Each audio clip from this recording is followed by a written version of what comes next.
ইসহাক আলাইহিসসালাম। কালামুল্লাহ মাজিদে বর্ণিত ২৫ জন নবীর মধ্য থেকে উনি একজন অন্যতম নবী। তিনি ছিলেন ইব্রাহিম আলাইহিসসালামের ছোট সন্তান এবং তিনি ছিলেন ইব্রাহিম আলাইহিসসালামের প্রথমা স্ত্রী সারার গর্ভজাত একমাত্র পুত্র, যিনি ইসমাঈল আলাইহিসসালাম থেকে বয়সে ১৪ বছরের ছোট। এবং ইসহাক আলাইহিসসালামের জন্মের সুসংবাদ আল্লাহ তাআলা ফেরেশতাদের মাধ্যমে ইব্রাহিম আলাইহিসসালামকে জানিয়েছিলেন এবং এই কথাগুলো খুব অত্যন্ত আকর্ষণীয় ভঙ্গিতে কালামুল্লাহ মাজিদের বিভিন্ন সূরাতে উল্লেখ হয়েছে। সে ব্যাপারে আমরা শুনবো ইনশাআল্লাহ। আল্লাহ তাআলা ইসমাঈল আলাইহিসসালামকে দিয়ে যেমনি মক্কাতে তাওহীদের দাওয়াতকে তিনি ছড়িয়ে দিয়েছেন, অনুরূপভাবে ওনার ছোট ভাই ইসহাক আলাইহিসসালামকে নবুয়ত দেওয়ার মধ্য দিয়ে তিনি শাম দেশের বিস্তীর্ণ এলাকাতে তাওহীদের বাণীকে ছড়িয়ে দেওয়ার ব্যবস্থা করেছিলেন। এবং সবচেয়ে মজার ব্যাপার হচ্ছে, এই পৃথিবীতে ইসহাক আলাইহিসসালাম হচ্ছেন এমন একজন নবী যিনি নিজে নবী, ওনার পিতা নবী, ওনার ভাই নবী, ওনার ছেলেও নবী। অর্থাৎ এরকম কোনো নবী পৃথিবীতে খুঁজে পাওয়া যাবে না যার চারদিকেই শুধু নবী। ইসহাক আলাইহিসসালামের পিতা ইব্রাহিম আলাইহিসসালাম নবী, ইসহাক আলাইহিসসালাম নিজে নবী, ওনার আপন ভাই ইসমাঈল আলাইহিসসালাম নবী এবং ওনার সন্তান ইয়াকুব আলাইহিসসালাম তিনি আল্লাহর নবী।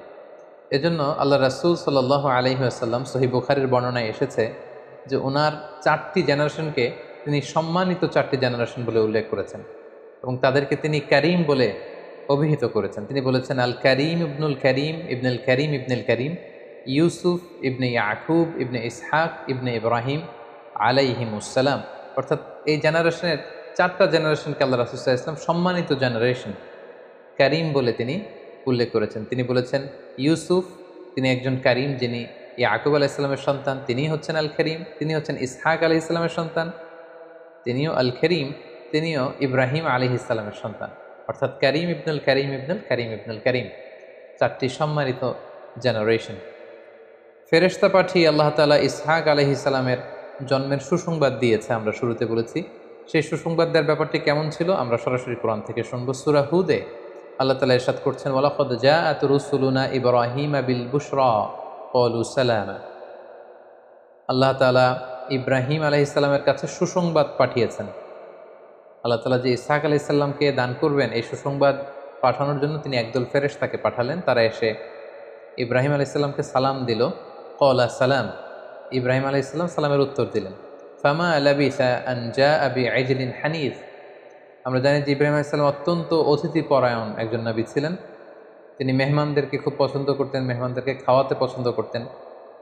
সো ফেরেশতারা যখন আসলো মানুষের সূরাতে, তিনি মেহমান মনে করে তাদেরকে একটি ভুনা বাছুর, একটা বাছুরকে ভুনা করে গ্রিল করে তাদের সামনে উপস্থাপন করলেন। ফালাম্মা রাআ আইদিয়াহুম লা তাসিলু ইলাইহি নাকিরাহুম ওয়া আওজাসা মিনহু খীফা।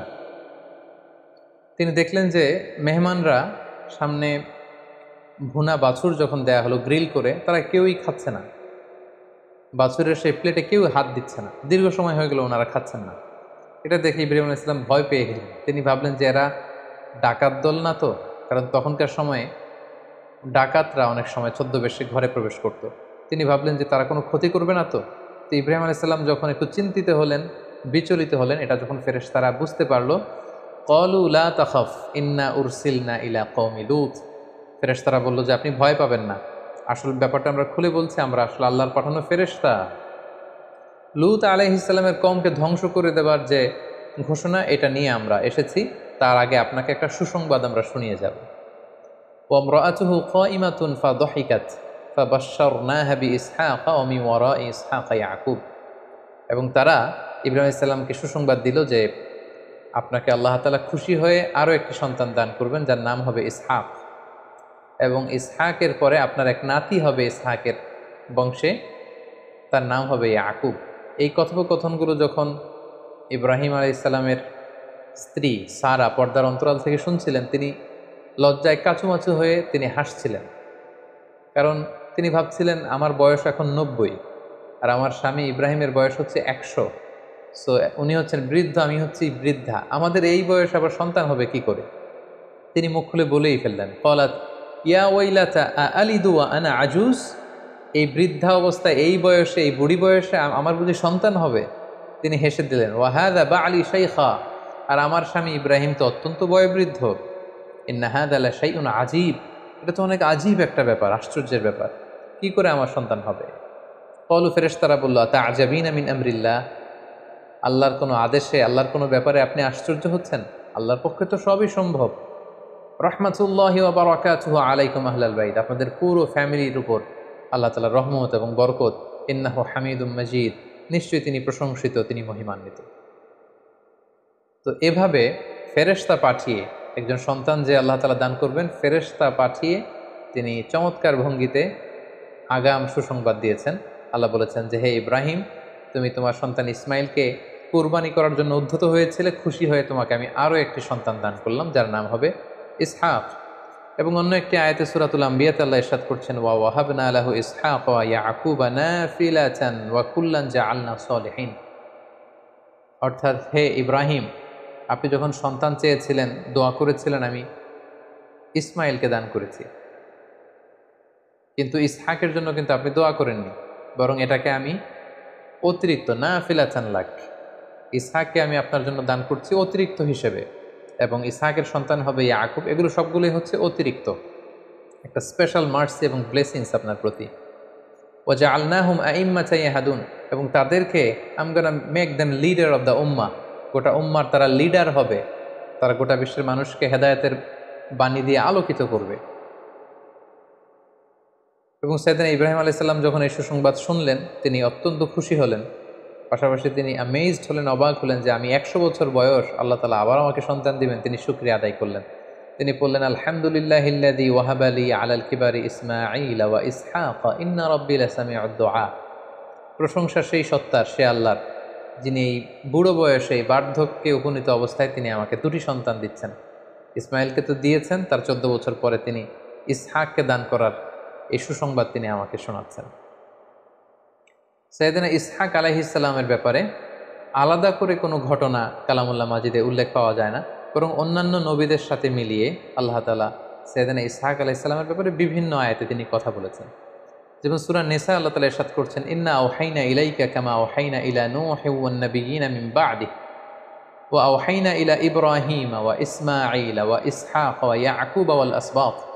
এই আয়াতে আল্লাহ বলছেন, হে নবী, আমি আপনাকে যেমনি ওহী দান করেছি, নূহ আলাইহিস সালাম এবং অন্যান্য নবীদেরকে যেমনি আমি ওহী নাজিল করেছি তাদের উপর, আপনার কাছেও ওহী নাজিল করেছি। পাশাপাশি আমি ইব্রাহিমকে ওহী করেছি, তার ছেলে ইসমাইলকে ওহী করেছি, ইসহাকের প্রতিও আমি ওহী করেছি বা প্রত্যাদেশ করেছি। এভাবে অন্যান্য অনেক নবীদের সাথে মিলিয়ে আল্লাহ তাআলা ইসহাক আলাইহিস সালামের কথা উল্লেখ করেছেন। পাশাপাশি সূরাতুস সাদ আল্লাহ তাআলা বলছেন, ওয়াযকুর ইবাদানা ইব্রাহিম ওয়া ইসহাক ওয়া ইয়াকুব। স্পেশালি আল্লাহ তাআলা 3 জন নবীর কথা উল্লেখ করলেন। আল্লাহ বললেন, হে নবী, আপনি আপনার কোরআনে এবং কুরাইশদের কাছে আমার বিশেষ 3 জন নবীর কথা উল্লেখ করুন। একজন হচ্ছে ইব্রাহিম, আরেকজন হচ্ছে ইসহাক, আরেকজন হচ্ছে ইয়াকুব, অর্থাৎ নাতি, ছেলে এবং বাবা, 3 জেনারেশনকে আল্লাহ একসাথে উল্লেখ করলেন এবং বললেন, উলিল আইদি ওয়াল আবসার, তারা হচ্ছেন উলিল আইদ মানে শক্তিশালী। এই 3 জন নবী কোন দিক থেকে শক্তিশালী? আল্লাহর আদেশ বাস্তবায়নে তারা খুব শক্তিশালী ছিলেন। ওয়াল আবসার, তারা ভিশনারি ছিলেন, তারা চিন্তাশীল ছিলেন, তারা দূরদৃষ্টি সম্পন্ন ছিলেন। আল্লাহ তাআলা বলছেন, ইন্না আখলাসনাহুম বিখালিসাতিন যিকরাদ-দার, তারা এমন নবী যাদেরকে আখিরাতের জন্য আমি খালেসভাবে তৈরি করেছি, অর্থাৎ দুনিয়াতে থেকেও তারা দুনিয়া নিয়ে পেরেশানি ছিলেন না। কি করে আখিরাতের কল্যাণ হবে, কি করে আখিরাতে সফল হওয়া যায়, এ নিয়ে তারা সবসময় চিন্তিত থাকতেন। ওয়া ইন্নাহুম ইনদানা লামিনাল মুস্তাফাইনাল আখিয়ার, and they are the chosen personality to me।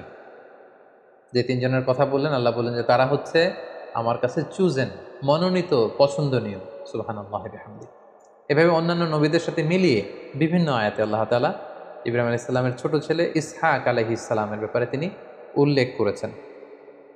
Ishaq আলাইহিস সালামের দাওয়াতি কাজের ব্যাপারে যদি কথা বলতে হয়, তাহলে আমরা বলবো যে তিনি শাম দেশে, মানে ফিলিস্তিনের বিস্তীর্ণ এলাকায়, সেখানকার অধিবাসীদের মাঝে তিনি তাওহীদের দাওয়াত দেন, রিসালাতের দাওয়াত দেন, আখিরাতের দাওয়াত দেন, এবং সেখানকার অধিবাসীদের মাঝে তার বাবা ইব্রাহিম আলাইহিস সালামের রেখে যাওয়া মিল্লাত ইব্রাহিম এবং দ্বীনে হানিফের তিনি আবাদ করেন।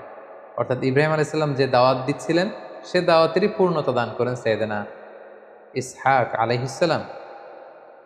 অন্যান্য নবীদের মতো তার জাতিগোষ্ঠীর পক্ষ থেকে বিরোধিতা বা রিজেকশন, এরকম কোনো কথা কোরআনে উল্লেখ হয়নি, এবং সেখানে কোনো আযাবের কথাও উল্লেখ হয়নি। সাইয়েদনা ইব্রাহিম আলাইহিসসালামের ফুটস্টেপকে ফলো করে সাইয়েদনা ইসহাক আলাইহিসসালাম কানাআনের, ফিলিস্তিনের, শাম দেশের বিস্তীর্ণ এলাকা জুড়ে তিনি তাওহীদের রিসালাতের দাওয়াত দিয়ে দিয়ে তিনি তার জীবনকে অতিবাহিত করেছেন এবং তিনিও তার পিতার মতো সে ফিলিস্তিনে ইন্তেকাল করেছেন এবং সাইয়েদনা ইব্রাহিম আলাইহিসসালামের কবরের পাশে সাইয়েদনা ইসহাক আলাইহিসসালামকে কবর দেওয়া হয়েছে এবং স্থানটি এখনও আল খালিল জায়গা নামে পরিচিত এবং যে খালিল নামকরণটি বা নামটি সাইয়েদনা ইব্রাহিম আল খালিলের নামের সাথে মিলিয়েই খালিল এলাকা হিসেবে চিহ্নিত হয়েছে। সম্মানিত সুধী, সাইয়েদনা ইসহাক আলাইহিস সালামের জীবনী নিয়ে আলোচনা করবার পরে এবার আমরা ওনার জীবনী থেকে কিছু শিক্ষা খুঁজে বের করবার চেষ্টা করব, কিছু লাইফ লেসন। প্রথম যে লাইফ লেসনটি আমরা পাই সেটি হচ্ছে ইসহাক আলাইহিস সালামের বার্থ, জন্মটাই ছিল একটা মিরাকেল, একটা অলৌকিক ঘটনা। কারণ ওনার মা সারা, ওনার বয়স ছিল 90, ইব্রাহিম আলাইহিস সালামের বয়স ছিল 100। আমরা আমাদের সময়কালে 100 বছরের কোনো বয়োবৃদ্ধ নারী পুরুষের মাধ্যমে সন্তান হবে এটা কল্পনাই করতে পারি না। তো এজন্য এটা একটা মিরাকুলাস ব্যাপার ছিল। এজন্য এই ইসহাক আলাইহিস সালামের জন্মের সুসংবাদের জন্য আল্লাহ তাআলা ফেরেশতা পাঠিয়েছিলেন। এখান থেকে আমরা যেটা শিক্ষা পাই সেটা হচ্ছে আল্লাহ তাআলার পক্ষে সবই সম্ভব। Everything could be happen. তিনি সব কিছু করতে পারেন। তিনি মরুর বুকে ঝর্ণা বহাতে পারেন, তিনি বিশাল নদীকে মরুচর বানিয়ে দিতে পারেন, তিনি পাহাড়কে দরিয়া করতে পারেন, তিনি দরিয়াকে পাহাড় করতে পারেন। এমন কোনো জিনিস নেই যেটা আল্লাহ তাআলার পক্ষে সম্ভব না। তার চাক্ষুষ জলজন্ত প্রমাণ হচ্ছে সাইয়েদনা ইসহাক আলাইহিস সালাম জন্মগ্রহণ করেছেন এমন বয়সে যখন ইব্রাহিম আলাইহিস সালাম বয়োবৃদ্ধ, যখন তার মা সারাও বৃদ্ধা। সো প্রথম যে শিক্ষাটা পাই, আল্লাহ তাআলার উপর অবিচল আস্থা এবং বিশ্বাসের শিক্ষা আমরা পাই, তিনি চাইলে সব কিছু করতে পারেন। দ্বিতীয় যে শিক্ষাটি আমরা পাই সেটা হচ্ছে বিশ্বাসী হিসেবে আমাদের কখনো হতাশ হওয়া ঠিক না। আল্লাহ তাআলা বলছেন লা তাইয়াসু মির রাউহিল্লাহ, আল্লাহর রহমত থেকে নিরাশ হয় না। বিশ্বাসীরা কখনো হতাশ হয় না, তারা কখনো নিরাশ হয় না, তারা কখনো হাল ছেড়ে দেয় না, তারা ভরসা রাখে আল্লাহর উপর।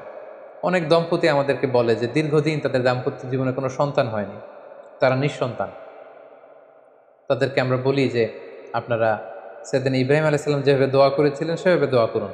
তিনি দোয়া করেছিলেন রব্বি হাবলি মিনাস সলিহিন, হে আল্লাহ আপনি আমাকে নেককার সন্তান দিন। পাশাপাশি জাকারিয়া আলাইহিস সালামের একটি দোয়া রয়েছে, তিনি আল্লাহ তাআলার কাছে দোয়া করেছিলেন রব্বি লা তাযারনি ফারদাও ওয়া আনতা খায়রুল ওয়ারিসিন, অর্থাৎ হে আল্লাহ আপনি আমাকে নিঃসন্তান বানিয়ে রাখবেন না, কারণ আপনিই তো উত্তরাধিকারী দানকারী।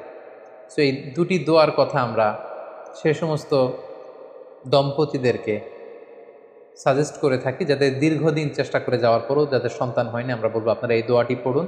প্রথম দোয়াটি হচ্ছে রব্বি হাবলি মিনাস সলিহিন, ইব্রাহিম আলাইহিস সালামের দোয়া, হে আল্লাহ আপনি আমাকে নেককার সন্তান দিন। দ্বিতীয়টি হচ্ছে জাকারিয়া আলাইহিস সালামের দোয়া, রব্বি লা তাযারনি ফারদা ওয়া আনতা খায়রুল ওয়ারিসিন, হে আল্লাহ আপনি আমাকে নিঃসন্তান বানিয়ে রাখবেন না, আপনি তো উত্তম উত্তরাধিকারী দানকারী। সো যাদের সন্তান হয় না তাদেরকে আমরা বলবো যে আপনারা আশাহত হবেন না, নিরাশ হবেন না, আপনারা চেষ্টা চালিয়ে যান, আপনারা দোয়া করুন, প্রয়োজনে যথাযথ চিকিৎসা গ্রহণ করুন। আল্লাহ তাআলা চাইলে সব করতে পারেন। তিনি চাইলে ছেলে দিতে পারেন, তিনি চাইলে মেয়ে দান করে থাকেন, তিনি যাকে চান ছেলে মেয়ে দুইটাই দেন। আবার কাউকে চাইলে পরীক্ষার অংশ হিসেবে তাদেরকে নিঃসন্তান বানিয়ে রাখেন। সো আমরা সবসময় হোপফুল থাকবো, নেভার লুজ হোপ, কখনো হতাশ হওয়া যাবে না, আমরা আল্লাহ তাআলার উপর সবসময় ভরসা রাখবো। 3 নম্বর যে শিক্ষাটি আমরা পাই সেটা হচ্ছে ভালো কাজের, কল্যাণমূলক কাজের ধারাবাহিকতা অব্যাহত রাখার জন্য গুড সাকসেসের রেখে যাওয়া, ভালো উত্তরাধিকার রেখে যাওয়া। সাইয়েদনা ইব্রাহিম আলাইহিস সালাম যদি ইসহাক